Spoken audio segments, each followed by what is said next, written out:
So the way this draft worked over at Howard's house, we all got $200. There were 11 teams, and you used your money to bid. So, and everyone would get 8 players. So since you had $200 for 8 players, an average player in the field is worth $25. Um, and it was basically Player of the Year points was a little different. It was 1 point for cashing, and the rest of it was I think 100 points for winning, and down to 10 points for I think ninth place if it's at a final table. And so you want people who are going to be good in the mixed games, the 5 o'clock events, the shorter field events, the 10K events, since those will have shorter fields. People who are good in no limit hold'em are almost worthless. And each of the team captains, I was a team captain for my team, would suggest a player, and sometimes we'd suggest a player we didn't even want. I won't name who they are, but let other people bid because let them get on their team, especially a no limit player, or someone who's not going to play a lot of picks. Some guy who brought a lot of money, and I don't want to light a fire under him because he's a good player, but we wanted other people to get him. Is Alan Cunningham, good player, plays all the games. We all know that, but Alan's not as hungry as some people. He's not that conscious about all the fame and all that stuff, and he doesn't play every day. So we liked seeing him take up a lot of money out of people's bankroll. Anyway, so the way it worked out, the very first guy someone offered up was Chow. I think Chow's a great pick. Plays all the games. I think he's going to be playing all the 5 o'clocks. And I ended up getting him for $33, which I thought was really great. And then we decided after that that we'd hold off, try to save our money. Phil Ivey was offered up and went for, I didn't think any player was worth $50 if the average is $25. But like I said, some people figured just get who you want, and then the dollar picks will still be okay at the end. So Phil ended up taking $102. Andy Block, I think, got him, bidding more. Then other people went. I was surprised. I had already told Sorrell, who was in with me, that I wasn't going to make a bid on myself, because the way I look at these things, if I do well, I'm going to make enough money. I don't need myself for a $25,000 pool. Although the other thing that we were looking for was side action at the end. We want to have a good team because we're going to make side bets, and we did at the end make 70, 80, like 80,000 in side bets. So I didn't even bid on myself, but I ended up getting the second most. And again, the only thing I thought was nice, the person who bid me up real high was Phil Galfon. So he's a respected young player, so it was good that he spent a lot of money on me. Of course, before that, he said he was hoping I'd come on his new site, Poker Static. So maybe he's just being nice to me. But you like the respect, even if he's a young player. Another good player, well-respected player bidding on you. But Chow ended up getting me for like what I think is outrageous, $86. Like I said, I don't think anyone should be more than $50. Then the next guy we ended up getting, I thought we overpaid for, was Sorrell. It's kind of, Sorrell's a good tournament player. Like I said, the no limits are just about worthless. He's been practicing the mixed games, and limit hold'em I think he's become okay at in the tournament.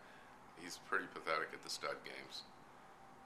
But we know he's going to be playing every day and working hard to get a bracelet. That's a good thing. And the other thing, even though he's not that good a player yet at these games, in a tournament, remember, he's just got to be better than the bad players, which I think he is. Although I don't know, I'm not sure it's stud. And he will. It's more important to know what your opponents are doing and what they have, which he's a good enough poker player to know against the bad players, and then know what to do yourself. So that's kind of like where he might be okay. So Sorrell wanted us to get him, and so I said, okay, we'll go up to $50 for you. And we bid someone up to 50, and then Sorrell raised his hand and bid 51. So it's like those movies where you're in an auction, and some guy just keeps bidding. We got him for $51. We went against what we agreed on, and I didn't complain too much, but if he doesn't do well, I will laugh at him a lot. So we got Sorrell. Actually, I think we overpaid, and he eventually agreed with me. We spent too much of our money on him. Then the next pick we got, we liked a lot, actually. got Scott Clements for $31. We think Scott's really good at this type of stuff. Good against playing against bad players, plays all the games, and we'll be playing to try to win bracelets. Then we liked our next guy. Got for about the same amount, Nick Schulman. Good player, plays all the games. We think he's going to be playing all 5 o'clocks. Then after that, a couple times we were offering up players that we didn't want. One of them, who is arguably the best no limit hold'em tournament player these days. But I said we didn't really want to get him because I don't think he'll be playing the mixed games. Is Isaac Barron, and we got him for almost nothing, like $8. But I think it was a mistake. I think he's the weakest pick on our team, and I want Isaac to prove me wrong and win a couple no-limit hold'em tournaments. It's so hard to final table no-limit hold'em. That's the problem. And I'm hoping somehow he'll be like Sorrell, even though he doesn't play some of the other games that well. He'll take a shot at the 10Ks. If he plays all the 10Ks, then I won't feel it's a wasted pick, even if he's not that good at them. And if he plays the 50K horse, which I don't know, or the mixed game, which I don't know if he's going to play, then it won't be so bad. So we got Isaac Barron. And then the other guy that I wouldn't have bid that much on, but he may be playing all the events. I'm hoping he plays the 50K 8 game today, is Carlos. Carlos is not cash game wise, up to the level of like the Bobby's Room guys, certainly at the mixed games. But again, tournament wise, I play with Carlos at some of the limit events, and he drives people crazy. Aggressive guy, can get a hold of chips. And at no limit hold'em, again, he's not a guy who's gonna like kill you in a cash game. But in these tournaments, he is a great player. You look at his record; he arguably has the best record. And you put him up there with J.C. Charan, and Gus has a record that people don't realize based on how much Gus played. I think he may have the best record. Carlos is one of the top 5 in the world when you look at their record in no limit hold'em. Unfortunately, that's not worth much in this bet. But we got Carlos. We got him for $13, and again, both Isaac and Carlos were picks that Sorrell raised his hand and got. I wish they'd kept to that rule that only the captain gets to bid. So we got him, and I would have rather got some other guys. We had some sleepers that we didn't even need to get at, and one of them was like Joe C. Rock, who played with online, plays pretty well. The only downside to Joe C. Rock is will he be playing too many no-limit hold'ems? Not to be confused with Joe C. Rock, who, no, we didn't take him. And then we wanted to get a few guys, but we ran out of money. We couldn't get Eugene Katchalov, who we really wanted. And we couldn't get Daniel Kelly, which, I think is going to be a good pick, except, we don't know how he'll transition to live poker.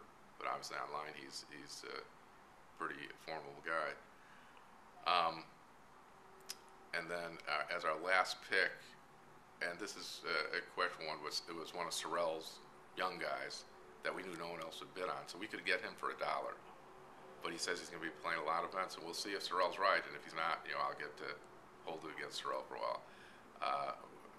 We got a guy named Andrew Brown. He won a bracelet. He beat Ted Forrest head up, actually, I think in Omaha 8 or better.